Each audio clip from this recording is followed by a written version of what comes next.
Metodologi Pengajaran Islam Kedua by Nasiruddin Khalid. Kemarin kita sudah mulai membahas tentang materi dasar-dasar metodologi pengajaran. Apa definisi metodologi pengajaran? Terus prinsip-prinsip dasarnya apa saja? Hari ini kita akan lanjutkan dengan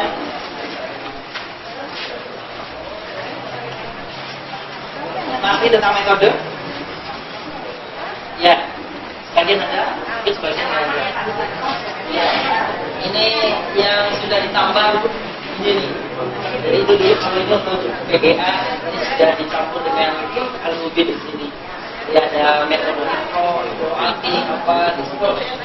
Di praktis halamannya lebih banyak ini. 193.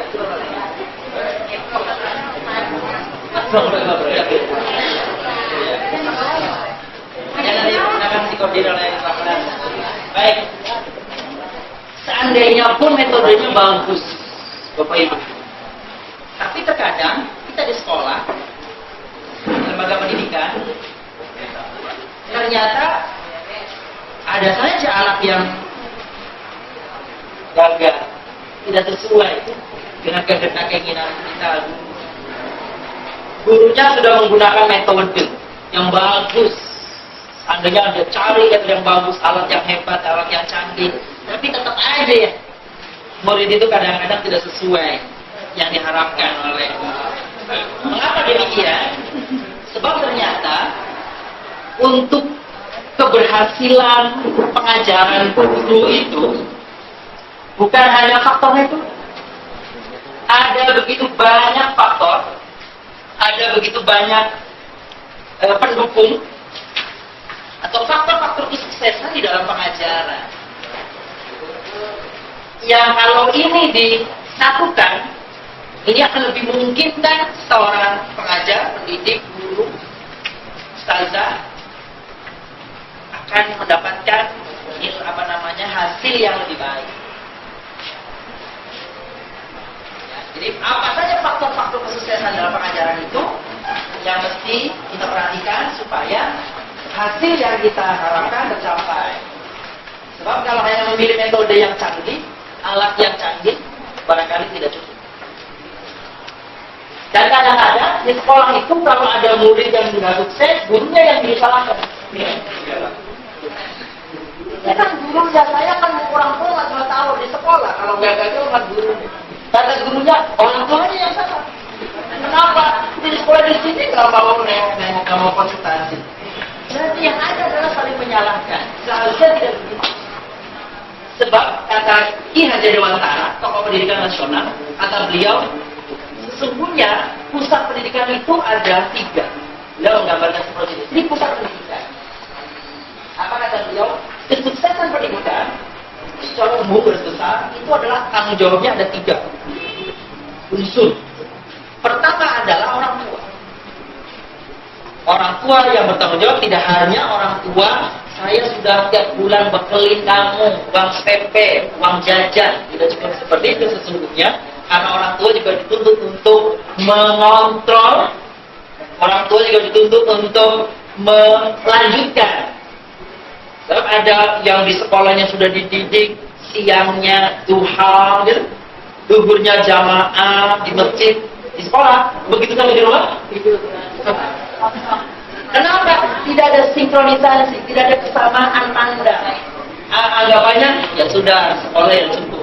Di sana saja, di rumah lah. Bahkan yang lebih ironis, anaknya disekolahkan ke pesantren, setengah tahun udah bagus, bisa berubah perilakunya, sikapnya sudah bagus, bangun pagi jam 4:30, kan gitu, subuh-subuh. Begitu sampai di rumah, orang tuanya nggak mau bangunin. Kenapa? Kasihan nih, katanya liburan. Kan anak saya pada pesantren jam 4:30 terus bangunnya, mumpung di rumah dia kuat tidur. Iya. Apa yang terjadi? Nggak tersinkronisasi. Berdasar rasa kasihan yang subjektif. Itu mah bukan salah siapa, semua kita. Gitu ya. Jadi Anda dia jadi restoran dalam 3 triangle ini. Pertama adalah pusatnya orang tua yang bertanggung jawab. Yang kedua adalah sekolah, yakni guru. Dan yang ketiga adalah masyarakat, yakni pemerintah atau tokoh-tokoh masyarakat. Ada 3 penanggung jawab dalam pendidikan, kesuksesan pendidikan secara umum. Pertama, orang tua. Kedua, guru. Ketiga adalah pemerintah atau masyarakat. Atau kalau lembaganya, rumah, sekolah, dan masyarakat. Kalau tadi tokohnya, tokoh masyarakat. Kesuksesan di dalam pengajaran, jadi spesifik kalau tadi ke pendidikan, sekarang pengajaran di dalam kelas atau di dalam proses-proses pengajaran. Kalau kita ingin sukses, termasuk saya di dalamnya, kita perhatikan yang ini. Kita refresh dulu. Ibu-ibu kan ada yang muridnya ngaji dan sepupu di rumahnya, ngaji Quran. Belajar surat Al-Lahab, Al-Qolah, ulang balik. Udah kan bisa, kata gurunya ini yang boleh error. Ada gurunya bertanya, apa muridnya? Muridnya bertanya, saya sebulan nggak bisa Al-Lahab. Yang salah saya tuh. Muridnya, iya. Lihat, ini berkata kepada wakil-wakil kita. Untuk suksesnya sebuah metode di dalam pengajaran, maka pertama harus dilihat tik. Dulu itu ada tik, karena namanya KD. Apa KD?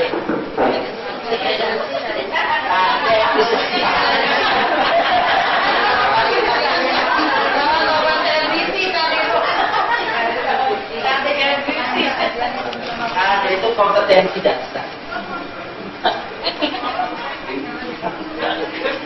KD tergantung lihatnya. KD di pendidikan kompetensi dasar. Kalau KD di TV,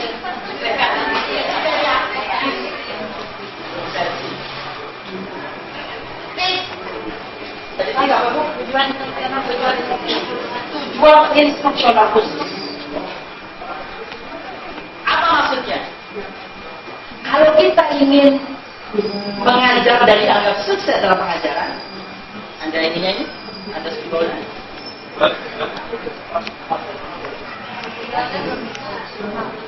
Tujuan instruksional khusus. Ini fokusnya apa namanya itu? Tampilannya dari tujuan instruksional khusus, tujuan pengajaran khusus.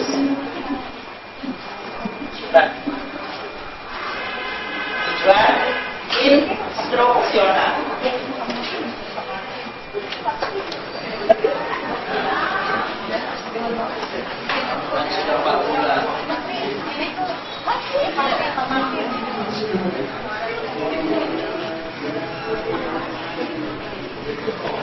Instruksi. Dalam sebuah pengajaran, hari ini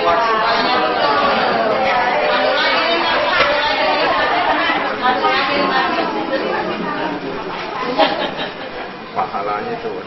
dalam tujuan pengajaran itu ada tujuan umum, ada tujuan khusus.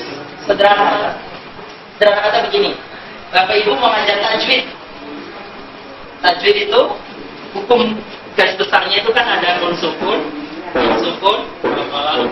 qalqalah, ada idgham, waqaf, macam-macam ya, sifatul huruf seperti itu. Sekarang bab mat saja, mat. Contoh mat ya. Mat itu ada berapa? Kalau secara rinci ada berapa? Secara besar ada 2 ya. Mat asli, mat far'i. Kalau yang rinci? 14.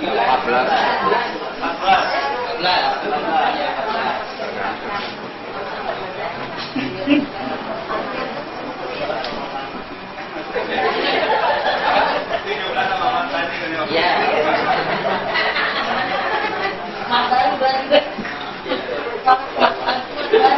Kalau yang umum ada 14 ya. Nggak ditambah sama tukang sayur. Baik. Kalau 14 jabarannya Lalu misalnya dalam 1 hari ini ingin capai, pasti tidak bisa. Kenapa tidak berhasil? Karena tujuan instruksional khusus, tujuan pengajaran hari itu terlalu besar. Maka yang memungkinkan, contohnya satu aja. Hari ini mau belajarnya mata bini atau mata asli. Ini ketika tujuan pembelajarannya sangat spesifik, mampu terjangkau dengan baik, dengan waktu yang tersedia, akan memungkinkan pengajaran kita berhasil. Ya, itu tip. Jadi tipnya apa tip tadi? Tujuan instruksional khusus, tujuan pengajaran khusus. Kalau tujuannya sudah kita tentukan, ada asli hari ini, waktunya berapa? 40 menit. Oke, 40 menit membahas alat asli. Tujuan instruksional khususnya sudah cukup memadai. Tapi bukan cuma itu, untuk menjadikan pengajaran itu berhasil. Yang nomor 2 apa ini? Di belakang kelihatan nggak Pak?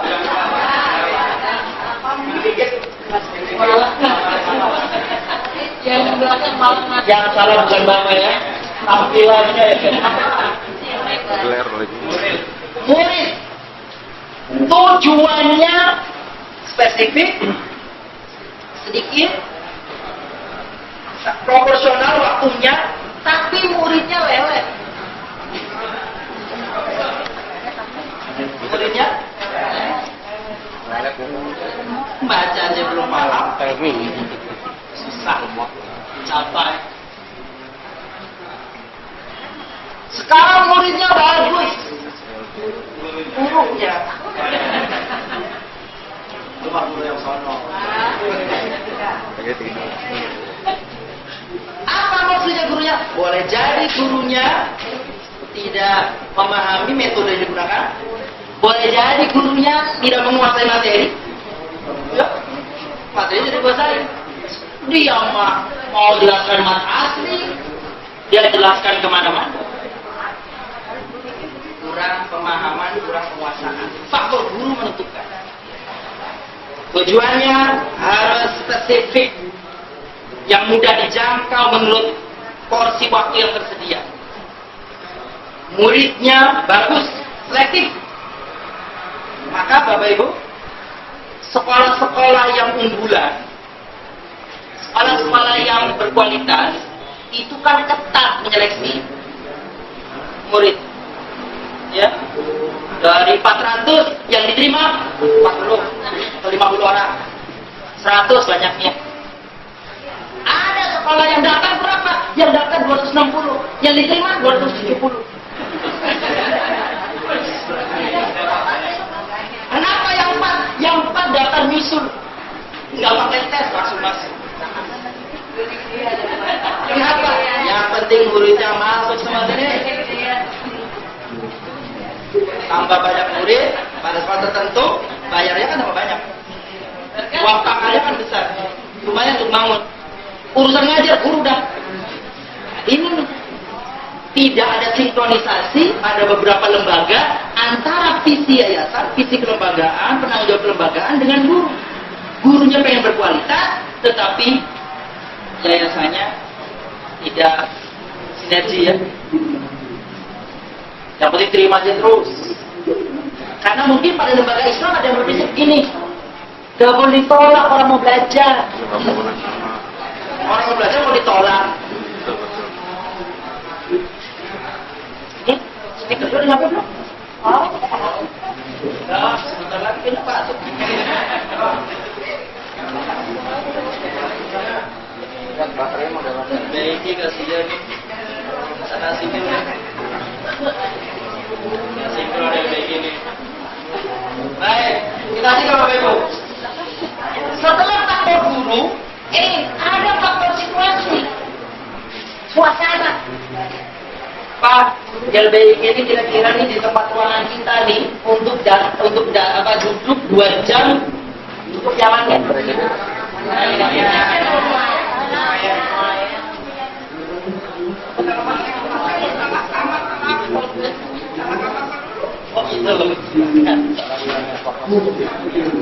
Suasana yang ada di ruangan orang mesti mendukung, termasuk ini nih.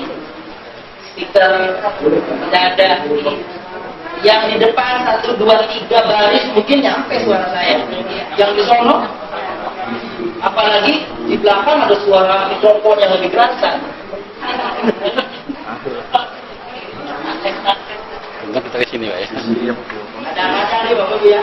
Kalau ngajar pagi itu, ngajar di pasaran tuh, pambulnya banyak. Sampai tinggal. Itu kita lagi ngapa-ngapa di sana ketawa. Dan kenapa ketawa? Ternyata yang Jakarta lebih dengar ruangan ini. Daripada kita ngomong di depan. Yang di belakang lagi cinta kemana-mana ketawa, gitu ketawa. Ada kita mau di depan udah kotor-kotor begini, di belakang dengerin dari belakang. Nah ini situasi yang mendukung. Situasi kenyamanan.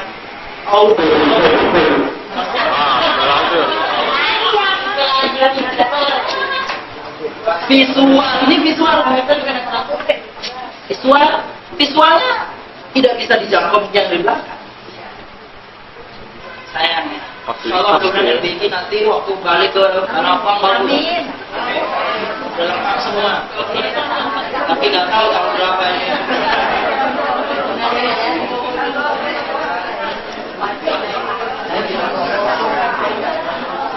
Ini situasi. Situasi itu suasana, keadaan. Tadi saya bicara sudah fasilitas. AC ada, umpet cuma di depan.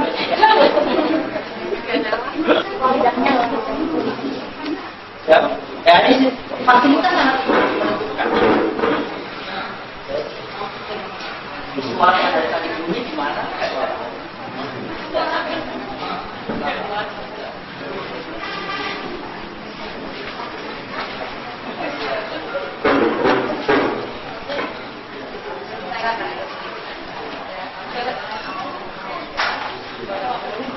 Fasilitasnya mendukung, tidak cukup.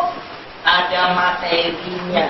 Materinya sesuai nggak dengan tingkat kemampuan murid?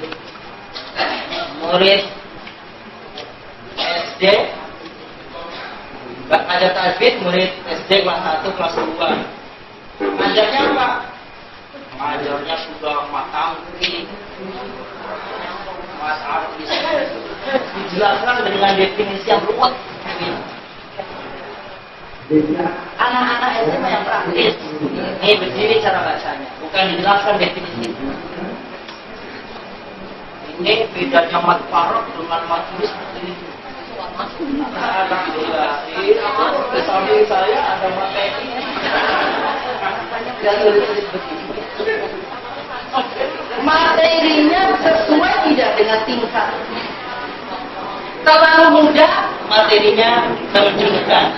Terlalu sulit, membosankan. Terlalu banyak, sulit untuk dicerna. Terlalu sedikit, disepelekan. Jadi betul-betul memang ini suatu pencarian penetapan yang dipertimbangkan. Jadi ada 6 faktor, Bapak Ibu, supaya pengajaran kita itu berhasil, maka unsur-unsurnya adalah pertama, tujuan pengajarannya spesifik, khusus, jangan terlalu luas. Jadi kalau Bapak Ibu ngajar satu saat sore ini, misalnya di majelis taklim atau di di pengajian itu, sesimpel mungkin tujuannya, capaiannya. Kalau mau nyampaikan hadisnya yang kira-kira temanya nggak kemana-mana, yang fokus. Jabarannya boleh mana, tapi temanya fokus. Apa? Penjelasannya pun fokus. Jadi itu pertama. Tik. Apa tik tadi? Tujuannya bagus, rasional, proporsional. Ada faktor yang kedua supaya pengajaran kita sukses. Faktor apa? Murid.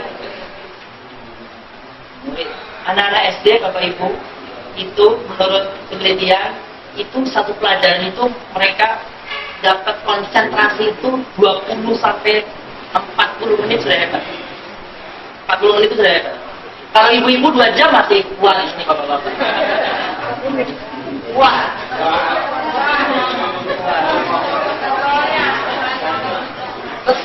Mata di depan, pandangan ke depan.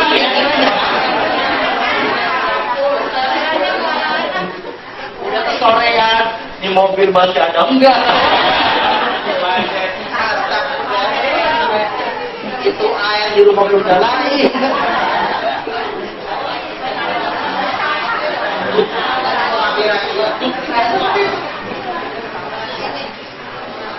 Jadi besok kita mulai supaya lebih fresh jam 3:30 sampai jam 5. Itu muridnya terseleksi dengan baik. Ternyata faktor guru menguasai materi dan sebagainya. Setelah gurunya, lalu ada suasana, situasi. Bapak Ibu kalau ngafal, baiknya waktu yang baik itu apa? Pagi. Bayangkan ngafal jam 2 siang.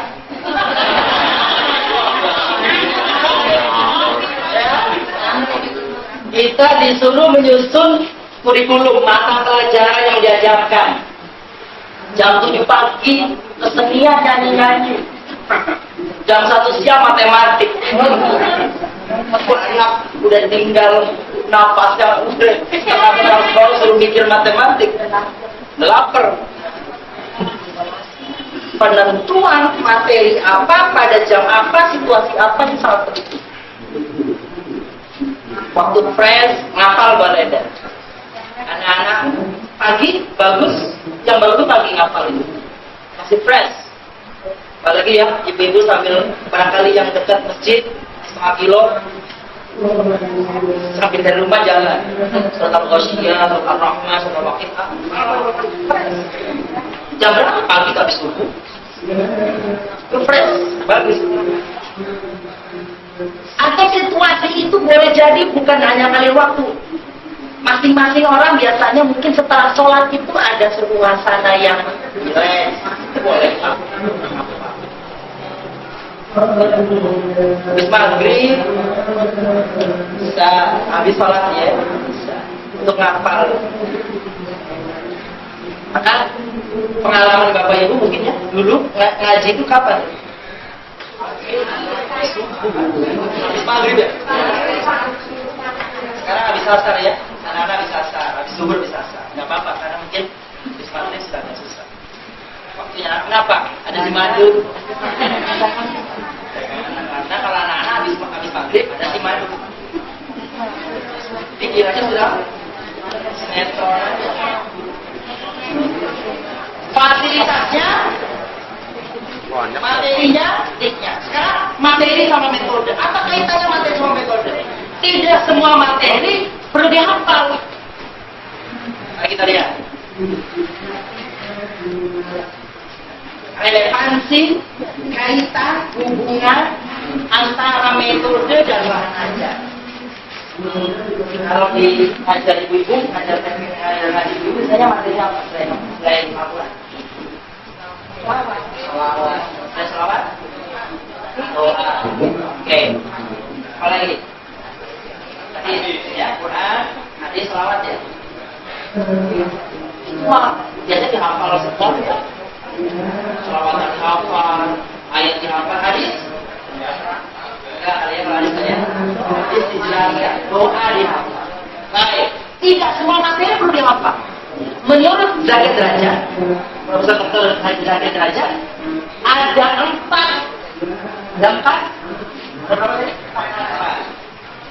metode, ada 4 pendekatan ya untuk materi-materi ajar.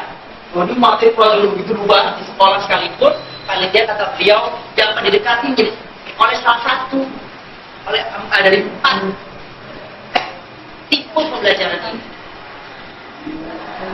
Bisa juga susah digabung jika dibutuhkan. Apa saja keempat itu? Ini dia. Sensory type of learning, motoric type of learning, memory type of learning, dan emotional type of learning. Jadi ada 4 tipe pembelajaran. Ada sensory, ada motorik, ada memori, dan emosional. Apa arti sensory? Sensor. Apa sensor?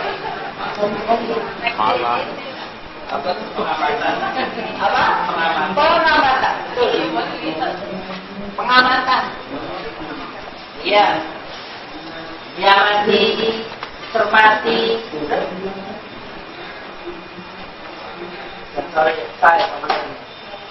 Kalau belajar biologi, ibu guru bawa barang-barang, bawa itu contoh-contoh. Kalau misalnya hewan, dia kalau membuktikan betapa kuasanya Allah itu pada cacing, ternyata di dalam cacing itu nggak ada tulang. Gitu ya, dia mati. Subhanallah. Itu pengamatan.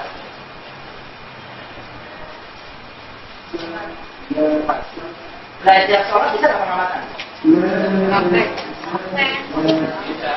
Bisa nggak? Bisa. Sebelum praktek diamati dulu ya. Jengkingnya gimana, hurufnya gimana. Itu diamati dulu ya. Kata bapak guru ibu gurunya, nah lihat bapak ibu guru, bapak ibu guru mau praktek. Ya, sebelum dia praktek, sebelum gurunya titip praktek, anak bapak. Nah, lihat ini itu dia mengamati. Oh, tangannya begitu, kalau takbir, letak tangannya di mana? Ngajar tajwid, ngajar Al-Quran, perlu pengamatan. Sisi mana, bapak ibu? Berapa? Baru. Apa di mana? Penulisan. Oke, baik. Pengucapan. Saya bukan guru tajwid, jadi coba kalau dari mengeluarkan huruf to, ya gimana mulutnya, diamati sama murid-murid. Bagaimana? Oh begitu.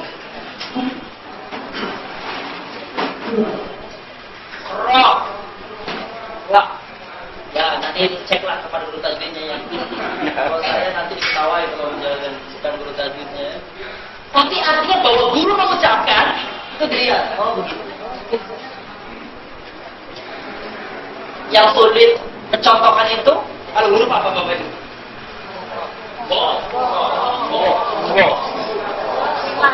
Kayaknya susah.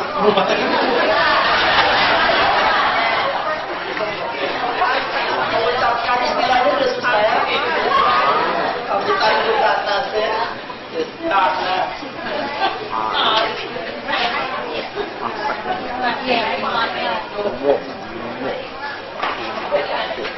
apa lagi? Apa lagi? Ini apa ini?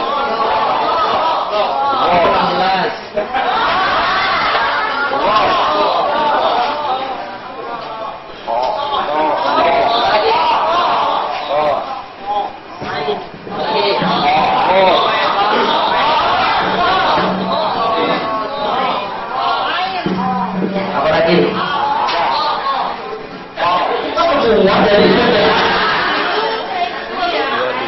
Satu, dua, tiga, empat, lima, satu, dua.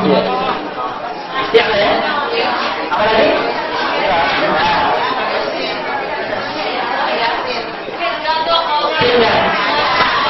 Kita cuma nulisin. Artinya apa? Itu tingkat-tingkat huruf tertentu yang mengalami kesulitan waktu mengucapkannya. Bahkan Rasulullah saya pernah dengar ada sebuah hadis mengatakan anak afsahul. Saya orang yang paling sempurna, paling fasih mengucapkan huruf. Kata siapa? Kalifah. khalifah atau saya Rasul begini. Jadi artinya apa nih? Kita ini hebat-hebatnya Allah mungkin nggak sepasif kalau saya masih jauh dari Ustaz Nawawi, Ustaz Imron, Ustaz Muhsin, sampai susah.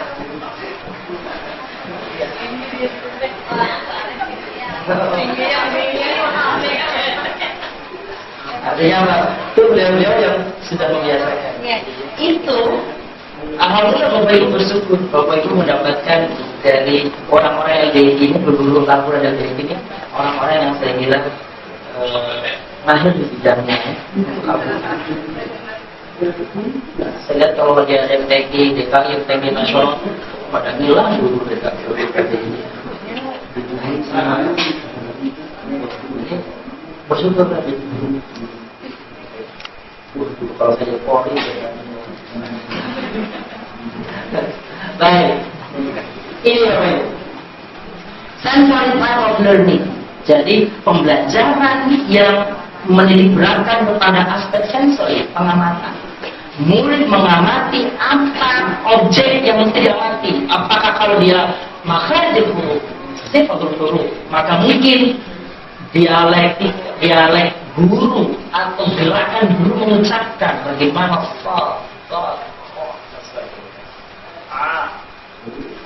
itu masuk ada pegang ininya kalau terus sampai mono ternyata nggak begitu. Sekarang saya dulu monyong, sekarang iya.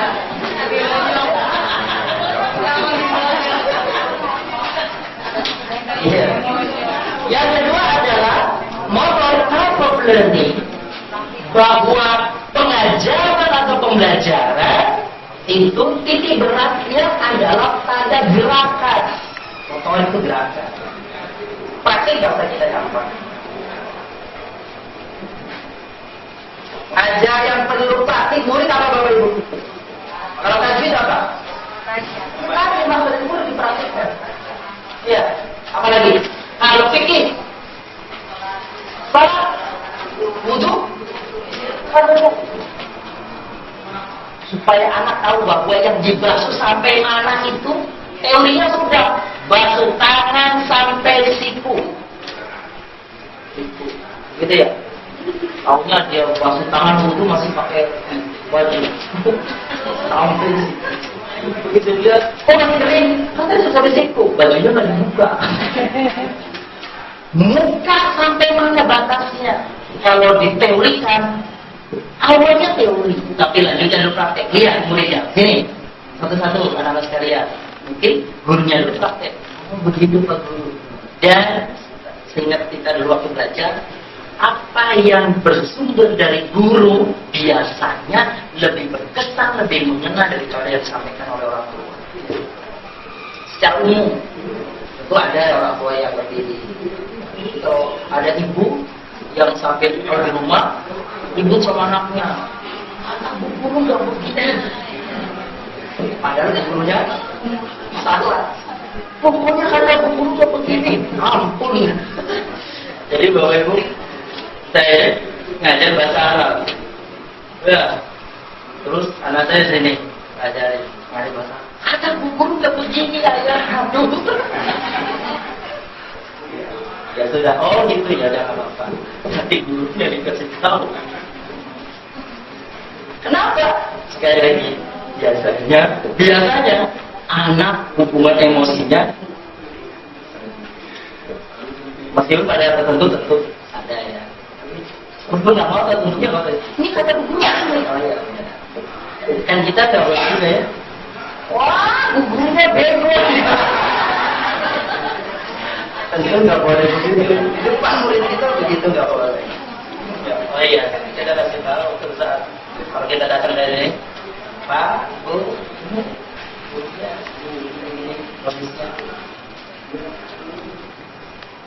terus selawatan seenaknya denger aja. Allah, Mak, sorry, solatan, Allahumma salim, soli salatan, salim solama. Nulisnya karena bahasa Indonesia. Baik, itu praktik sholat praktik.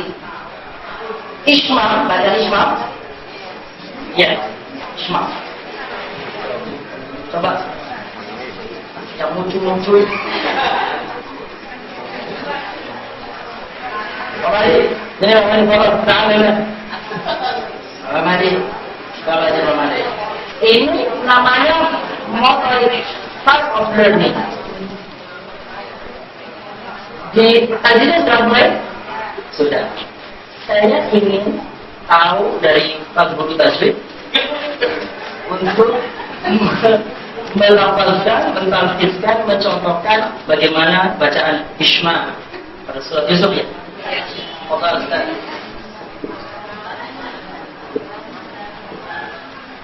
La ta'manna. Gimana? Kurang. Siapa mau contohnya? Siapa?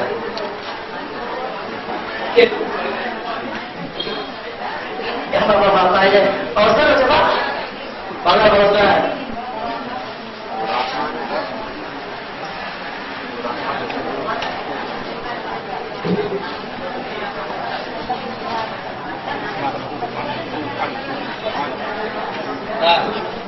Contohkan baca Isma.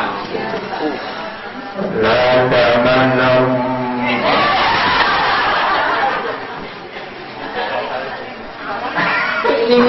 Ini dia begini. Kalau ada yang salah, nggak apa-apa. Ya. Makasih Pak Usman. Ibu mau contohkan?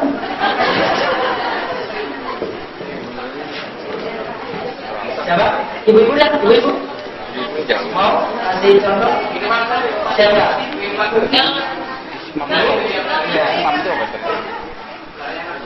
Ya. Nah yang seperti ini, contohnya seperti ini, rasa-rasanya suatu saat itu apa namanya guru tajwid, ibu-ibu yang sudah mendapatkan informasi dari guru tajwid itu menularkan kepada anak-anaknya betul-betul perlu diperlihatkan. Ya, nggak usah malu-malu. Takut nanti kelihatan monyong.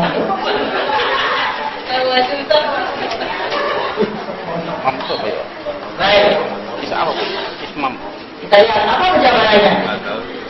Bahaya melakukan aspek pengamatan. Alat indra ini kan sensori ya, tadi dalam sensori. Alat indra memegang peran penting dalam model belajar ini. Telinga mengenali apa yang diucapkan. Kalau dia menghadap huruf, ininya dengar, ininya lihat. Mata yang melihat gerakan apa yang bapak ibu contohkan, ibu guru bapak contohkan. Telinganya apa yang terdengar. Kalau guna, ilfa, ilhar, saya dengar ilfa itu ada 3 ya. Ilfa. Ya. Ilfa, amrot, Ausa. Wah. Dulu belajar kagak ada ausa-ausakan begini. Payah. Ternyata luar biasa. Kalau ada apa? Sugro. Dulu apa? Sama yang tabat. Al-Falaq, Al-Lahab, Salim apa? Apa lagi yang 3 begitu?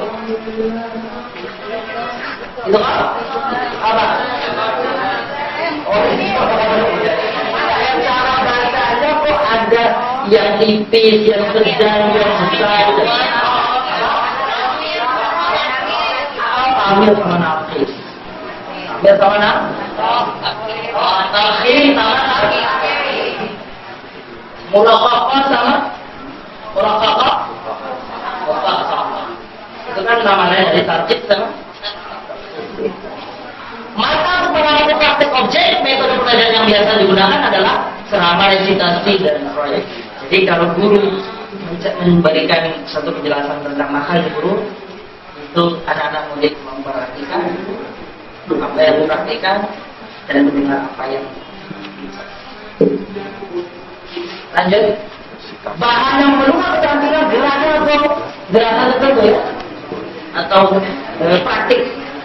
Untuk menguasai materi ini seorang harus belajar secara motoris, gerakan dan praktek. Tidak bergerak dianggap kurang bagus, kurang mantap belajar. Sholat, wudhu, begitu juga dalam tajwid.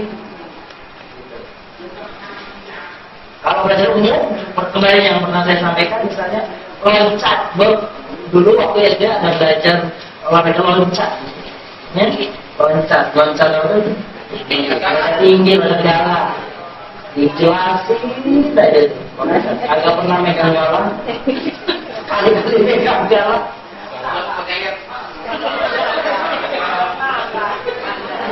Loncat mangga orang. Gitu ya. Jadi praktik. Mata pelajarannya sholat, baca Quran, memandikan, mengkafani mayat. Alhamdulillah tuh sampai sekarang belum pernah praktek saya. Dan sebenarnya praktiknya kan tidak usah harus pakai mayat ya lagi. Tuh, kekurangan dulu. Saya pikir guru pikir saya juga nggak pernah mengajarkan mandikan mayat. Ya, memandikan pernah saya. Memandikan pernah. Iya, karena ada taman saya, ada kawan saya yang meninggal waktu belajar, kecelakaan, kita ikut memandikan. Ya, karena kawannya. Itu mengkapani dulu. Mengkapani, kalau nyelatkan udah ya. Tidak mudah mengkapani. Laki-laki berapa gram? Perempuan? Kalau yang aja nggak tahu, makanya suka yakin. Ini mama itu kayaknya pakai deh ini. Kalau benar.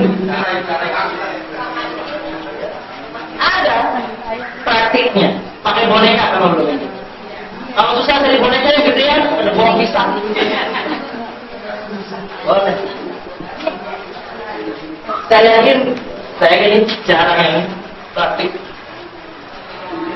Meskipun ada, jarang. Praktik apa? Mengkafani mayat. Tahu apa? Itulah yang bikin ini Fardu Kifayah ini. Ya ini aja orang lain. Saya mah bahaya pertama dari hafalan. Konon kelemahan daripada metodologi pengajaran pesantren tradisional Bapak Ibu, kata orang, apa? Adalah karena bertumpu kepada hafalan, segala macam hafalan. Segala macam harus dihafal. Padahal tidak harus semua dihafal. Ada poin-poin yang harus dihafal, tapi ada poin-poin yang perlu diamalkan.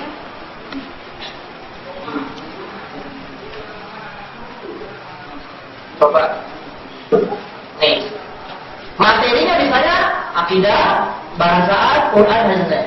Hanya saja hafalan sering menimbulkan penyakit verbalisme. Apa verbalisme? Verbalisme itu mengucapkan tetapi tidak paham apa yang diucapkan. Coba Bapak Ibu lihat, saya pernah dengar ini. Ada orang ngapalkan mau berhaji, berumroh. Ada panduan umroh ya.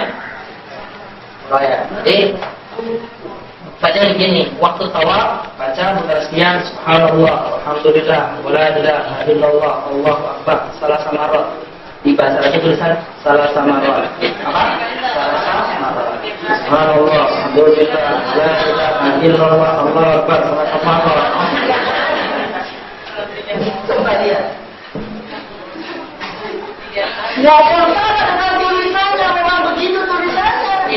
Subhanallah, alhamdulillah, wa la ilaha illallah, Allahu akbar, salah samarat. Yang sendiri ketawa geli.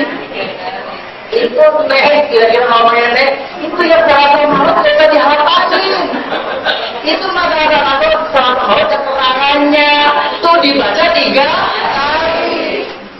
Foto Subhanallah, alhamdulillah, wa la ilaha illallah 3 kali. Kenapa? dihafal tanpa terang. Kemungkinannya dia menghafal dari petunjuk yang keliru atau nggak diberi petunjuk. Hasil hukumnya.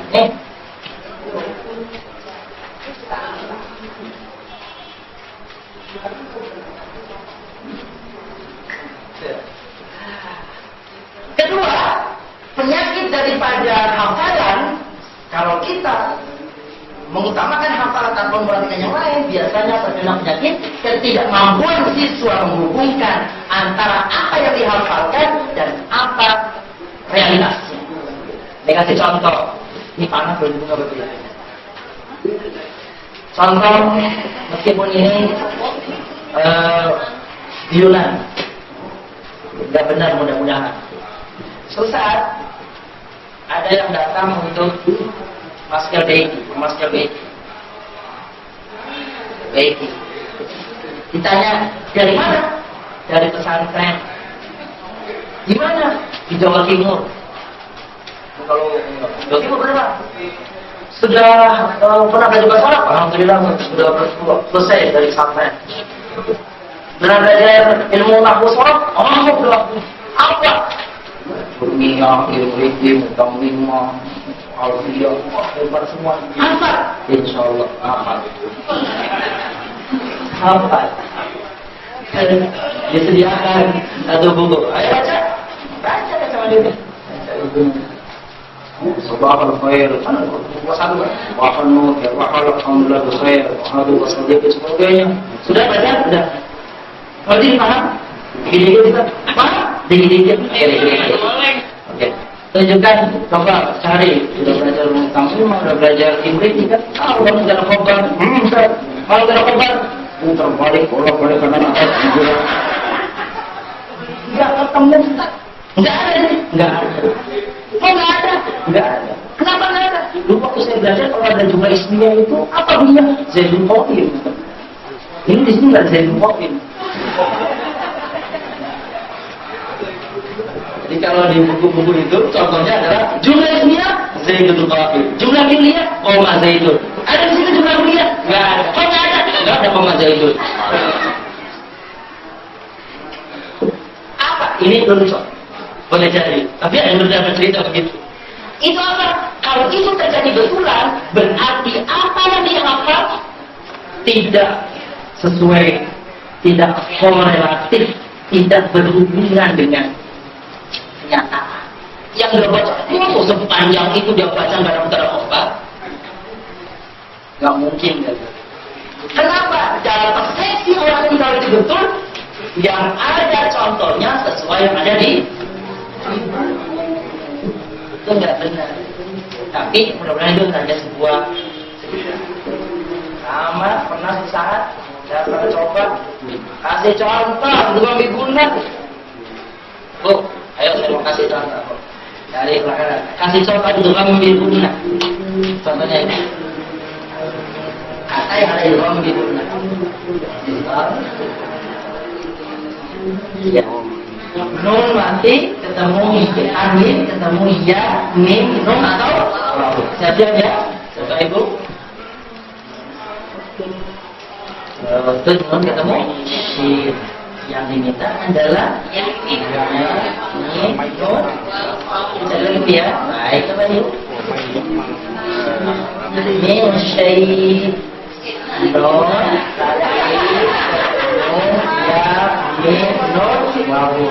Ibu dulu ya, ya punya miliar ini. Ibu sudah ketemu? Gak apa-apa kalau mungkin orang ini tiba-tiba ya.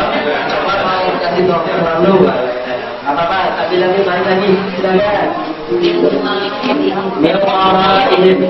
Ibu Mayahulu. Ibu iya. Sekarang ganti Islam. Memang itu dari mulai yang keempat.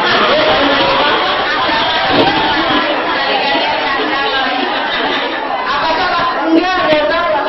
Cuma itu ya. Coba itu.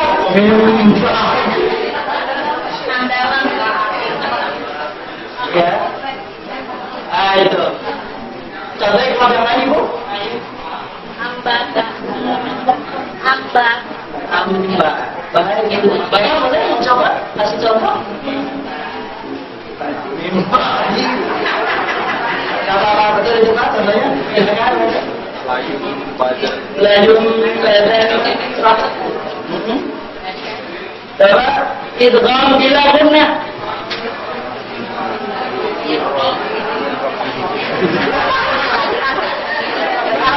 Yang paling gampang contohnya hero. Lihat apa yang nampak di benak kita itu embel yang memang hari-hari itu dari awal. Bukan lagi saya aja dari anak.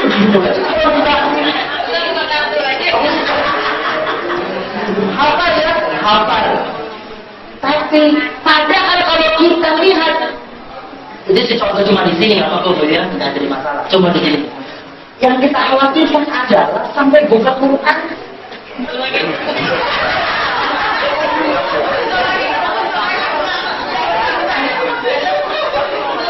Ada mushaf, hati-hati. Ada mushaf terbitan Toha Putra yang sedang ini harus dibaca untuk orang-orang yang sudah tajwidnya sudah level atas. Itu kan bibunna nggak pakai tanda tasdid, ya? Nggak ada tanda tasdid, apalagi warna, semua sama hitam. Itu kan bila bunda nggak ada tasdid, ya?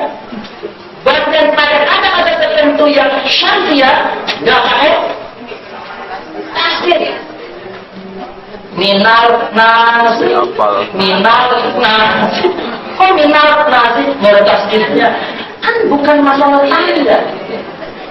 Udah otomatis yang ada nun sukun ketemu ya namanya itu otomatis bacanya gitu ya. Jadi ada Quran tertentu Bapak Ibu, termasuk Quran beberapa terbitan dari Madinah yang tidak pakai, bahkan nggak pakai sukun. Sebab sukunnya digoreng dulu. Tahun orang sukun. Ini nggak sukun nih.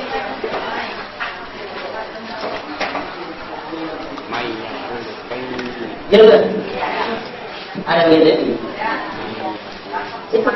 Merasa musnah. Jadi ini perlu diperhatikan adalah apa? Pengamatan. Ketemu huruf ini tanwin sukun ketemu ini begitu. Tidak terkotak, tidak tersandar oleh tanda. Apalagi tanda-tanda mad wajib mad jaiz yang begini-gini nih garisnya. Tidak ada bendera, nggak ada apa namanya? Alis. Wah, ini.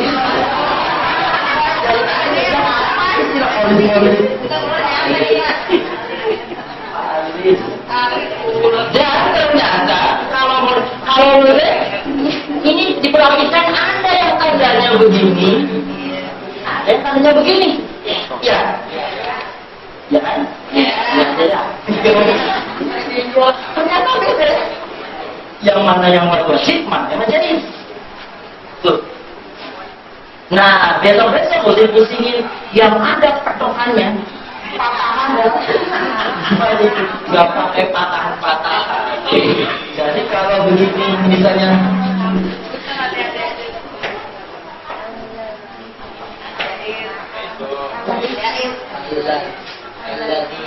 mana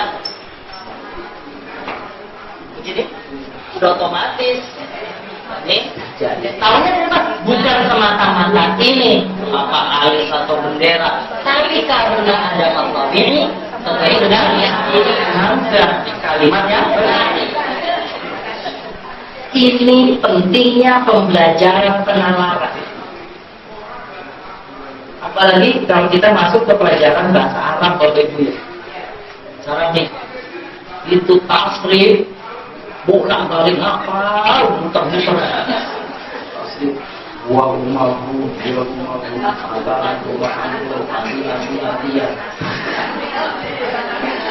itu sudah benar ininya, domirnya yang terang ya. Udah hafal domirnya. Dahabat. begitu? Iya. Gua nggak hafal, gua nggak hafal. Kenapa? Kelebihan orang hafal tapi tidak diamati. Contoh yang alami lagi. Ini ada peristiwa upacara Semenan terbesar. Ini bingung, semua orang ini bingung. Ada tugas dibaca Pancasila. Apa? Apa kan? Depan. Satu, Pancasila. Dua, ketuhanan yang Maha Esa. Sudah kelima kerakyatan. Enggak, bro. Keadilan juga. Lagi siapa jadi? Karena hafal tidak mengkombinasikan nomor dan nyata. Ya hafal esnya. Siapa yang nggak hafal Pancasila pasti hafal. Cuma waktu hafal tidak sesuai dengan huruf angkatnya. Tidak sinkron. Karena grogi di depan satu Pancasila.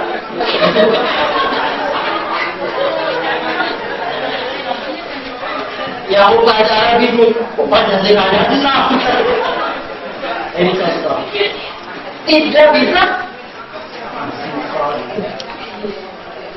tajwid mau udah selesai sampai sifat terburuk.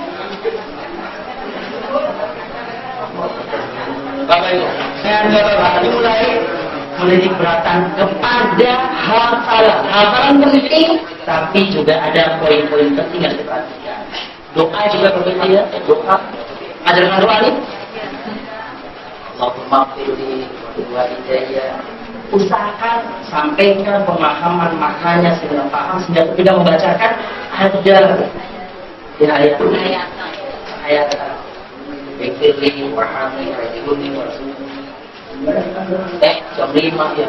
Belum makan besok ya.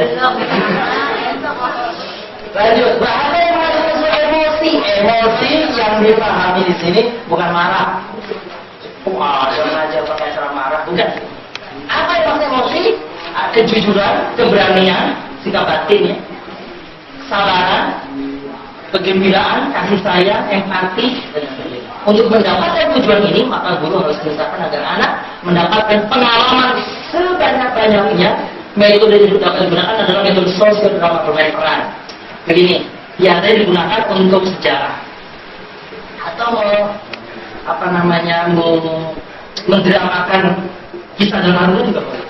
Kisah Yusuf. Yusuf yang mana? Yusuf yang disebutkan oleh kakak-kakaknya di sumur. Gitu ya. Bisa didramakan. Atau kisah Nabi Muhammad ketika hijrah di Taif. Gitu ya. Nah, kenapa sosial drama ini atau bermain peran ini akan memberi kejiwaan merasuk ke dalam pemain bagaimana sesungguhnya yang dialami oleh Rasulullah.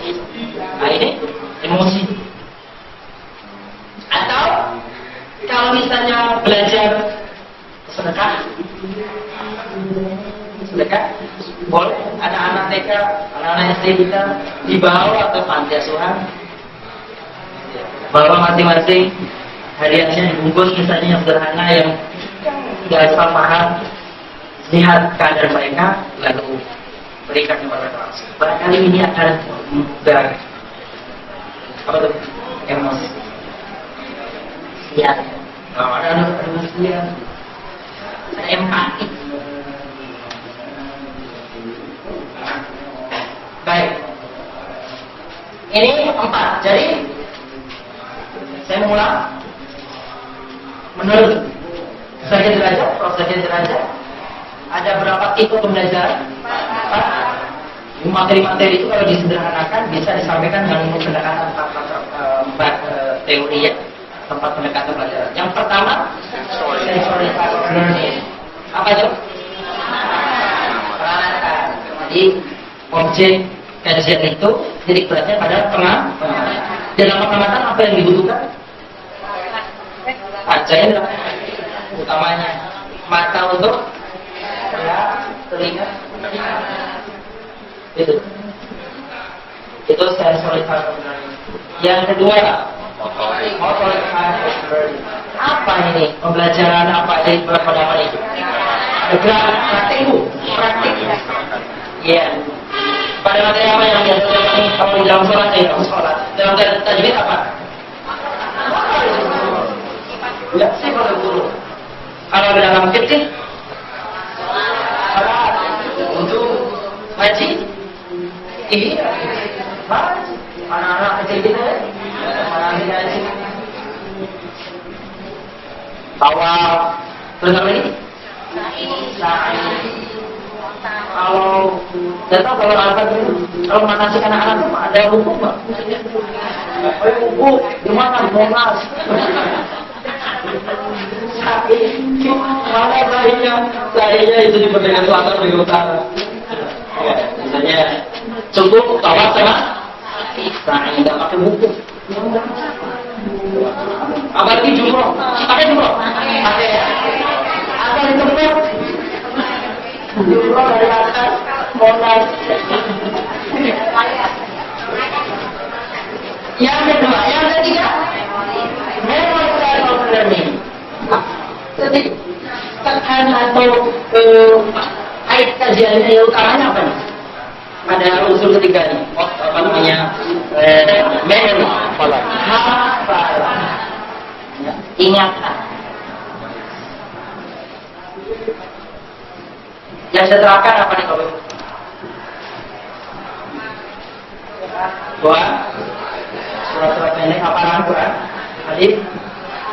Kaidah-kaidah bahasa Arab yang perlu dihafal itu adalah kaidahnya. Sambil terapkan dalam contohnya. Kalau nggak perlu juga nggak. Ya perlu saya kira.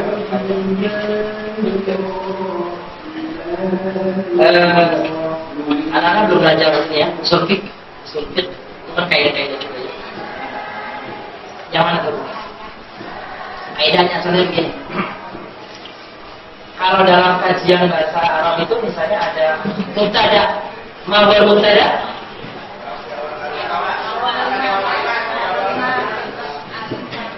Iya.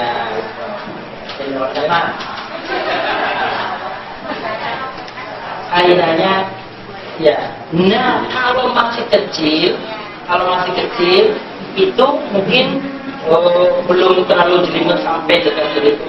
Kalau kecil itu saya punya saran sih lebih baik kepada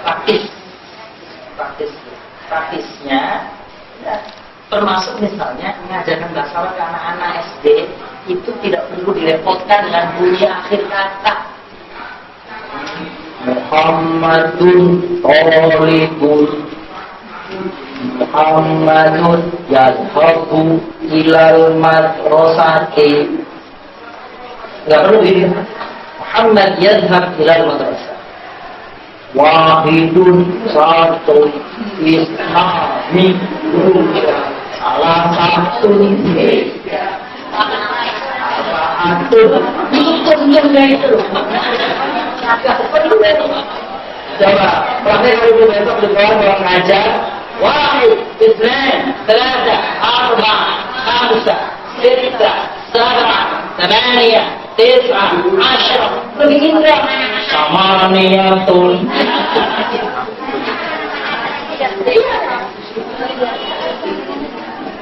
termasuk menyebut hari-hari dalam seminggu al-ahad al-ithnain al-thulatha al-arbi'a al-khamis al-jumu'ah al-sabat itu lebih bergaya Arabik daripada al-khamisu al-jumu'atu al-sabt lebih bergaya Arab. Ya. Tapi kalau tajwid enggak ya, tajwid tetap. Ngajar tajwid bunyi akhirnya jangan dibunyi semua ya hebat. Kalau nggak dibunyi semua gimana bacanya? Itu bukan untuk tajwid, itu untuk baca. Jadi beda baca pada titik. Yang keempat, emotional type of learning. Apa katanya? bahwa pembelajaran pada materi-materi tertentu perlu untuk menggugah empati rasa anak-anak terhadap objek yang sedang dibahas melalui satu peran sosial drama misalnya, atau praktik atau langsung perlawanan gitu ya. Anak-anak kita yang di kota itu biasanya kalau berlibur atau praktik ke sawah nanam padi. Katanya apa? Supaya tahu anak-anak itu bahwa nasi yang mereka makan itu prosesnya begini berat. Ya, dari winih, jadi tanam padi, dari padi digulung jadi beras, dari beras dimasak. Enggak semudah beli sekilo selesai. Itu anak-anak yang remaja yang umroh remaja ini itu bagusnya adalah ada kalau ini saya dengar ada praktek anak-anak yang remaja itu dibawa ke bukit-bukit, dibawa naik ke gua anak-anak SMA 16 tahun 61 tahun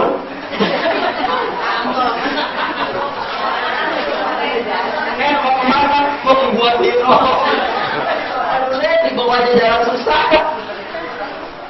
Anak-anak supaya tahu bahwa ini belum Rasulullah SAW. Tapi nggak perlu kayak Rasul hijrah jalan kaki Mekah Madinah mobil kaki pengen kayak Rasul bukan beda dengan seperti itu. Ada poin-poinnya. Jadi apa yang saya sampaikan sederhana, tapi mudah-mudahan ini membawa dari awal itu kesuksesan mengajar bukan hanya terletak pada guru. Kita yang jadi guru perlu menyadari kesuksesan itu banyak faktor. Faktor pertama adalah faktor yang ini dalam proses pengajaran. Tik. Apa tuh? Ya. Tujuan instruksional khusus. Caranya, target pembelajaran jangan tinggi-tinggi. Hari ini tadinya saya mau nyampaikan sampai 64 halaman. Ini baru 5 halamannya. Kayaknya kalau tambah lagi temanku yang mulai kawan ini video macam-macam ya. Situasi sudah beda nih. Tuh, situasinya, suasananya sudah orang sudah mulai main coba. Iya. Ada tipsnya, tujuan menjadi persempit supaya dapat dicapai. Lalu faktor dua, kualifikasi murid faktor dua keberhasilan. Yang ketiga, guru kita semua sebagai guru. Yang keempat, situasi, suasana. Ciptakan suasana yang nyaman. Boleh ke lapangan depan, nggak bisa di kelas. Kalau yang bikin nggak boleh pasti.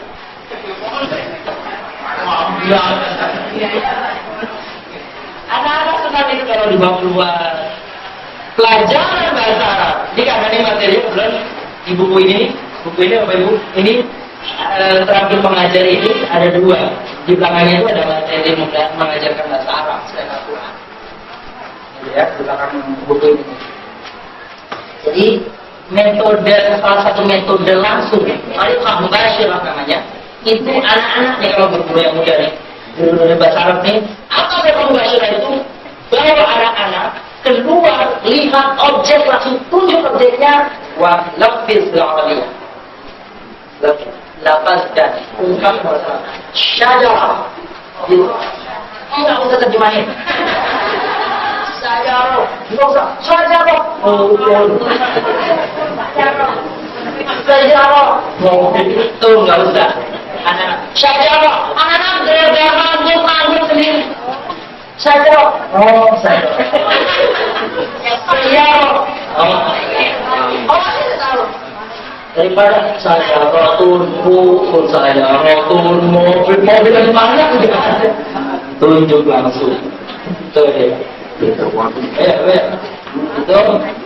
itu namanya dari konversio direct method metode langsung.